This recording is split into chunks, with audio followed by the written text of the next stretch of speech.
A Luciana Vendramini, que não é Paquita, é a Paquita, não é Paquita, né? Tem uma história que você só fez os programas pilotos, pode ser ou não? Não. Não, você fazia o programa. Fazia.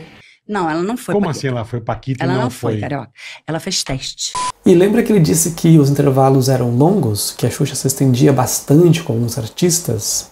Então, a gravação, além de começar com 4 horas e meia de atraso, durou 6 horas.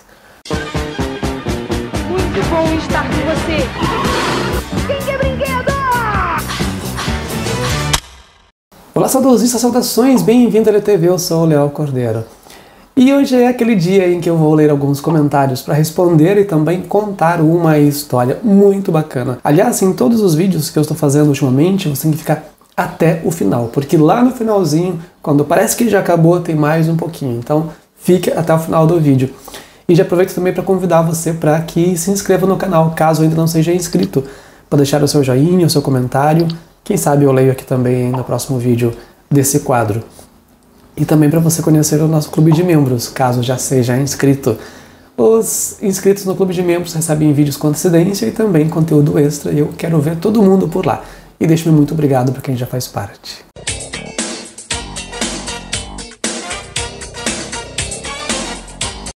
O Reinaldo Barbosa comentou no vídeo sobre o filme Lua de Cristal, dos 35 anos. O malandro gravou o filme já como contratado da Globo, pois ele deixa o SBT em meio à Copa daquele ano. E outra curiosidade é que na cena em que Maria da Graça se despedia da mãe, ao pegar o ônibus para a cidade grande, e para essas cenas e para o deslocamento dela, foi usado um ônibus da antiga aviação Itapemirim, que na época era a maior empresa de ônibus do país. Ela e a São Geraldo disputavam a preferência dos passageiros na época de igual para igual, e apareciam nos filmes dos Trapalhões e da Xuxa. Tá aí uma coisa que eu não tinha me dado conta. Aliás, agora eu me dei conta de que esse filme é o que tem menos, pelo menos não tão evidente, os merchandising inseridos. Porque uma das críticas dos filmes da Xuxa é que parece um comercialzão. Tem muitos produtos, né, que são, obviamente, os que investem dinheiro, querem ver o seu produto aparecer. Lua de Cristal tem esse diferencial, né? Os merchandising praticamente não aparecem, passam desapercebido. A Tezuka Yamazaki soube fazer muito bem. O Homem da Foice disse: é um bom filme? Não. É o melhor da Xuxa? Sim. Lembro de todo o alarde no lançamento desta obra, mas criança pobre que era, não pude ir ao cinema ver, coisa que só foi acontecer um ano depois, quando a escola alugou um VHS e exibiu para todo mundo, exibiu para todos, numa TV pequena. Realmente, Léo, a melodia e o arranjo da música são lindos, mas a letra é mais ou menos, bem clichê. Em Tempo, tem uma cena do primo com a Xuxa que depois de adulto a gente percebe, mas acho que ele quase a palavrinha proibida. Eu também não pude ver na época quando estreou, eu queria muito pedir pra minha mãe, ela insistiu um pouquinho, ela não me deixou. Óbvio que a mãe não ia deixar a gente ir sozinho pro centro da cidade, né? Pegar o ônibus e ir pro centro sozinho. Eu não sei quanto tempo eu tive que esperar pra ver o filme. Em relação à música, eu comentei nesse vídeo Lua de Cristal que a letra é coerente até chegar no refrão, porque na Lua de Cristal não faz sentido. Deveria ter uma explicação, um contexto do porquê Lua de Cristal. Por que uma lua comparada a vidro, né, é inserida na letra da música e que estimula o sonho, a fantasia, enfim. Não tem uma preparação para chegar até aí. A letra tá bonitinha e de repente, pá, Lua de Cristal. Ué, da onde essa lua apareceu? E no filme não tem nada a ver com Lua de Cristal, tem uma lua, que a Tezuka Yamazaki deu um jeito depois, né, de adaptar a obra, né, para ficar mais de acordo, mais coerente com o nome do filme. O Luciano Santos comentou: só fiquei pensando em quem será o novo príncipe da Xuxa no filme Lua de Cristal 2. Bom, eu imagino que seja o Sérgio Malandro. Agora, o curioso é, como será, né, o Lua de Cristal 2? Baseado em que? Talvez por isso a razão de demorarem tanto, né, para tirar do papel. Porque alguns roteiros foram realmente rejeitados. Ainda no filme Lua de Cristal, o Bruno Tadeu Canteiro Simão disse: Léo, você acha que a Duda corresponderia à Fada Madrinha? Faz todo sentido. Ou pelo menos podemos entender, né, dessa forma. A Fada Madrinha, no filme da Cinderela, é aquela que tira, né, ela lá da casa da madrasta com as irmãs, mas e transforma a abóbora em carruagem, ou seja, cede um meio de transporte para ela ir até a festa onde encontra o príncipe, perde o sapato e depois o príncipe vai em busca dela. Em Lua de Cristal, a Duda que dá o skate para ela sair, né, em procura de trabalho. E aí é quando ela tem um encontro com o príncipe, trocam os sapatos e depois ele tem que devolver para ela. O Monarca do Super Feliz disse: o youtuber e vocês do chat estão com sérios problemas de memória. A Jaque era fraquíssima, forçada. Eu acompanhei o Bom Dia e Companhia com a Eliana e com ela, e a diferença é assombrosa. Eu era criança e já sacava que ela estava onde estava só por ser incrivelmente gata, mas só. Era forçadíssima. Parecia aquela apresentadora da Rede TV, que só virou apresentadora por ser esposa do dono. E outra. Puxada de tapete acontece toda hora na TV, com todos os apresentadores. Quem tem carisma e competência permanece. Efeito Mandela total, esse papo de injustiçada. Sobre a puxada de tapete você tem razão, isso acontece muito na televisão, né? Um tentando aparecer mais do que o outro, um tentando conquistar espaço, mesmo que isso prejudique o coleguinha. Mas em relação a carisma que você comentou, eu acho que isso a Jaqueline tem muito mais do que a Eliana. Bom, essa é a sua opinião? Ok, é a sua opinião. É o seu ponto de vista. No meu ponto de vista, eu não discordo de muitas coisas que você falou, né? Pelo contrário, em relação a carisma, ela tinha de sobra, muito mais do que a Eliana. Eu acho muito legal o trabalho da Eliana, eu sempre gostei, né? Acompanhei sempre a Eliana desde que ela começou, pelo menos o Bom Dia e Companhia. Eu já era bem crescidinho, mas eu gostava de ver, torcia pelo sucesso dela. Mas a Eliana, ela é muito boa profissional, mas ela é engessada. Ela se esforça para atuar bem, mas ela é engessada. A Jaque tem um dos ingredientes principais assim para fazer sucesso, a espontaneidade. E, cara, ela deu um up no Bom Dia e Companhia, mesmo com a escassez de recursos para investir no programa. Ela aumentou o Ibope, ela conquistou muito mais público, ela vendeu até mais discos, se aquelas informações estiverem corretas sobre as vendas. Então, tão fraca, tão débil assim não era, né? No vídeo dos Mamonas, o Caco disse: quanta informação que eu não sabia, embora ainda até hoje escuto. E eu aconselho você a ver também esse vídeo, caso ainda não tenha visto. Eu fiz um vídeo sobre os 30 anos do disco dos Mamonas Assassinas, fazendo uma análise de cada faixa. Eles usaram muitas referências de muitos artistas nacionais brasileiros e também de muitas músicas internacionais. E na época eu não me dava conta, né? Mesmo algumas das músicas tocando bastante nas rádios, assim. Eu só me dei conta tempos depois, e quando fui fazer essa pesquisa, fiquei ainda mais surpreso que era muito mais do que eu tinha dado conta, do que eu tinha percebido. Então fica convitinho para você assistir o vídeo sobre o disco dos Mamonas Assassinas. No vídeo de Geração Fada Madrinha, a Valdineia Lopes disse: Letícia Spiller era a mais linda, a que mais tinha foco de câmeras, o tempo todo as câmeras era nela. Xuxa colocava como boba, de medo dela ter mais sucesso. A respeito do apelido da Letícia Spiller, ela mesma já confirmou isso, né? Tipo, e as suas colegas também, de como ela era meio desligada. E a Xuxa explicou várias vezes do porquê. A Marlene uma vez botou um canto nela, né? Aí ela ficava assim. E a Marlene falava alguma coisa, ela... ninguém sabia de nada, ela no cantinho. Aí a Marlene dizia assim: pra direita, mas não era ela, né? Era outra coisa, e ela ia super direita. Aí voltava, ela devia dizer: não é você não, Letícia. E ela falei...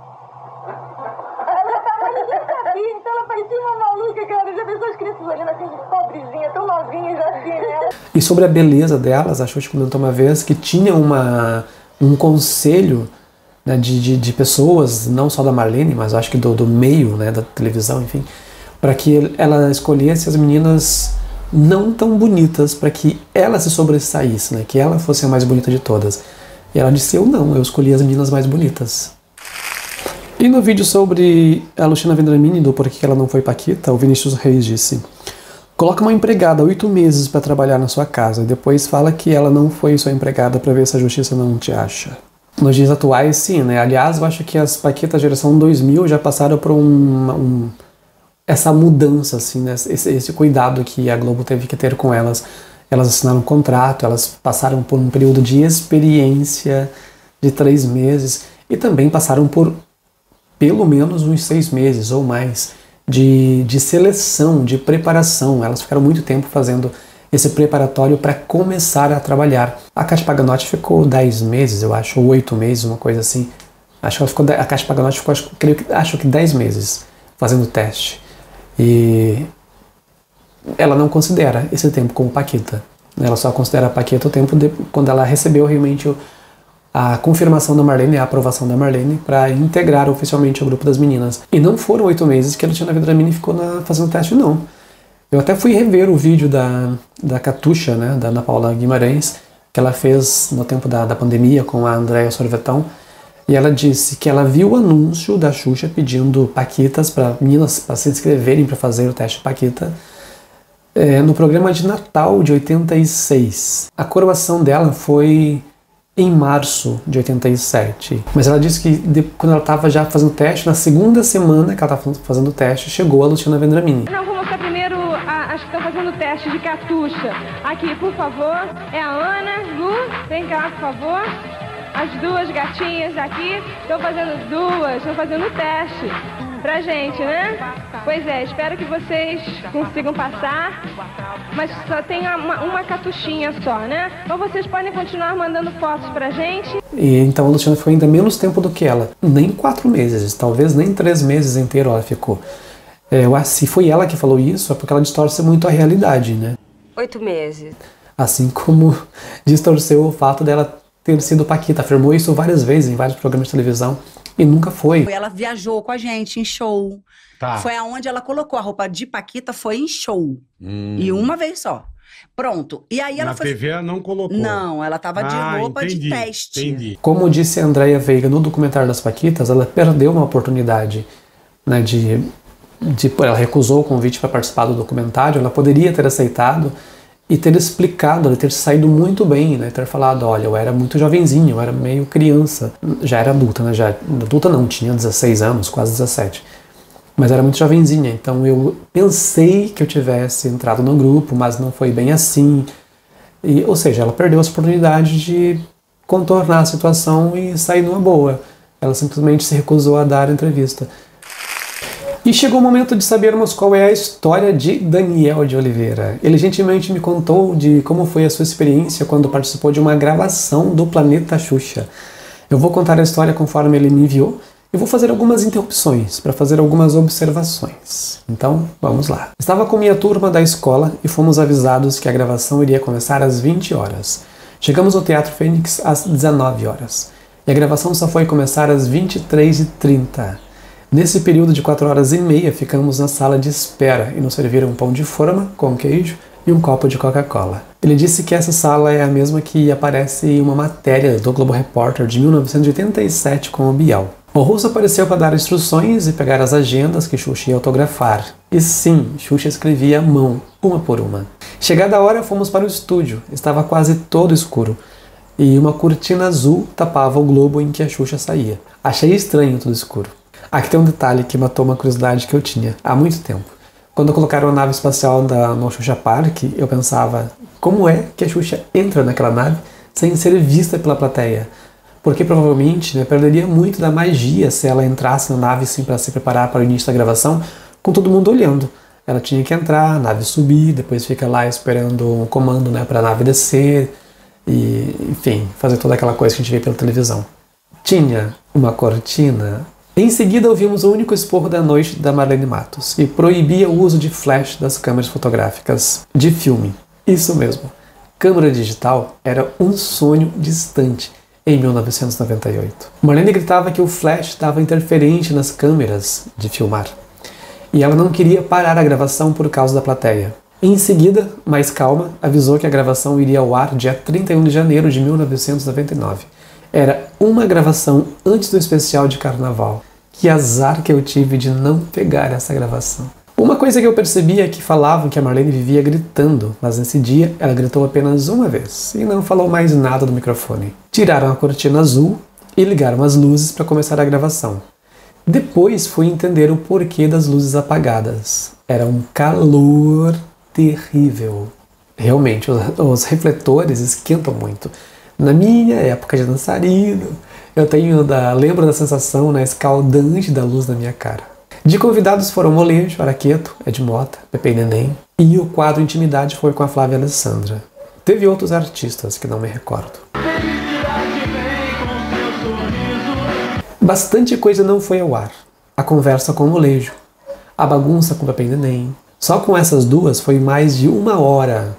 Elas até deitaram no chão do palco. Um clipe do NSYNC, I Want You Back, não foi mostrado. Em cada intervalo apagavam as luzes para refrescar o estúdio, que aliás era bem pequeno, na TV parecia bem grande. Coisas que eu percebi dos bastidores. Xuxa estava com pouca paciência. Lembro que ela pediu para as pessoas pararem de ficarem chamando ela toda hora, no período que os cantores se apresentavam. Nos intervalos ela saía do palco. Os intervalos também eram longos. A Xuxa estava amamentando. Bom, isso explica por que ela saía, né? Lembro que quando ela fez aquele programa de 1993, todo engessado, ela dizia que era uma pena que não dava para mostrar no programa que ia ao ar a festa que eles faziam durante os intervalos. E o Can Dance não falava com ninguém, algumas paquetas também não. Graziella e Andresa eram gentis com o público, as outras não. A paquita da Paula Almeida, a Pituchita, entregava as agendas autografadas. O cabeleireiro Edson, do quadro Transformação, tinha uma equipe grande, ele apenas cortou o cabelo, e a equipe dele se encarregou de terminar a produção. Outra curiosidade, essa muita gente não acredita, o Teatro Fênix ficava no bairro da Lagoa, no Jardim Botânico. Os bairros são pequenos e um colado no outro. Na rua em que o teatro ficava é 100% residencial, e ali eram gravados Globo de Ouro, Cassino do Chacrinha, Os Trapalhões, Show da Xuxa, Xuxa Park, Planeta, Angel Mix. Então era costume de sempre terminarem essas gravações de madrugada. Também era gravado o Domingão do Faustão, mas esse era ao vivo. Então o povo saía das gravações fazendo algazarra, gritaria. Alguns moradores ficavam irritados e jogavam balões de água e ovo no pessoal. E realmente deveria ser bem chato isso. As duas coisas, né? Tanto a algazarra de quem saiu do teatro, quanto a atitude dos moradores de jogar coisas nas pessoas na rua. E lembra que ele disse que os intervalos eram longos? Que a Xuxa se estendia bastante com alguns artistas? Então, a gravação, além de começar com 4h30 de atraso, durou 6 horas. Começou às 23h30 e acabou às 5h30 da madrugada.